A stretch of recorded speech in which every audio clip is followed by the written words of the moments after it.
straight into it. We're going to recap the boxing from this weekend. First and foremost, the young projected phenom, Morton. He definitely beat Hilaria Martinez first round KO. It was at 140 pounds. He's now 6-0 with 5 KOs.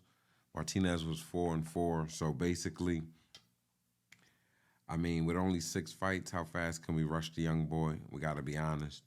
He's doing exactly what he's supposed to do, keep the same trajectory.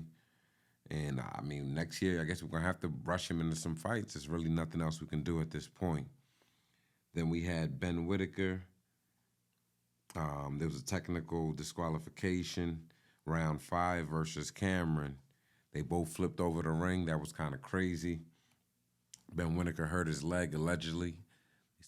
I mean, it looks like Ben Whitaker was getting the pressure put on him for the first time since a pro, and he didn't really know how to react. So did he fake the injury? Did he not? The world may never know.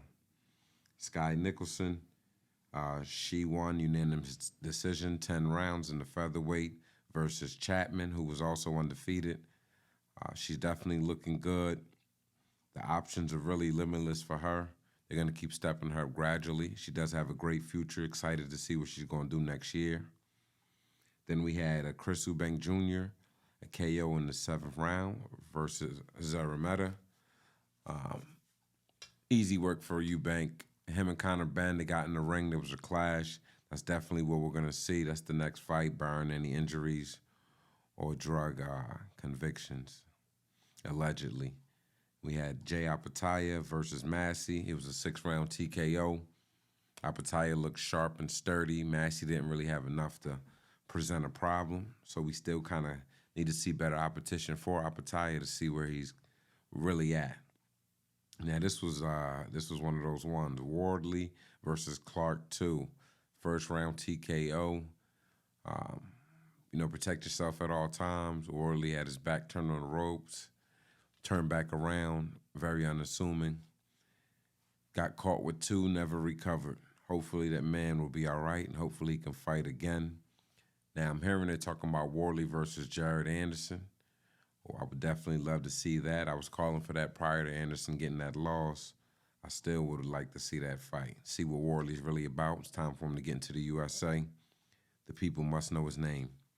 The main event, Bivol Beterbiev, he beat Dmitry Bivol in a 12-round majority decision.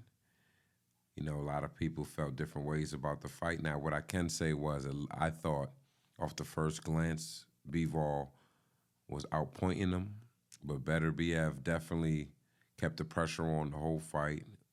Didn't show any signs of being hurt. Hurt Bivol a couple times. I thought it was going to either go Bivol or a draw, but they gave it to Beterbiev. Now they're talking maybe Benavidez if he can beat Morel, possibly a rematch, Canelo. Beterbiev, he has options at this point, Jay Apataya. So we're going to definitely see what's going on. Pretty much overall, that was a good weekend of boxing. Coming up, we got Chris Colbert. He's fighting tomorrow. Pro Box TV, he's now 17-2-0 with 6 KOs. He's facing Omar Salcido. He's 19-1-0, 13 KOs. Omar's 24, Chris is 28. They're fighting at 135. This should be a good one. And then this weekend, we got the return of Tim Tszyu fighting for that IBF belt at 154. He's 24-1-0. He's number 5 for the Ring magazine. He's fighting Barkam Murtalazev. He's 22-0, 16 knockouts. He's number 10 for the Ring. The thing I do like about Tim Tszyu, he does not take tune-ups. He likes to get right into it. He's not scared to fight any opposition. You got to respect that heart.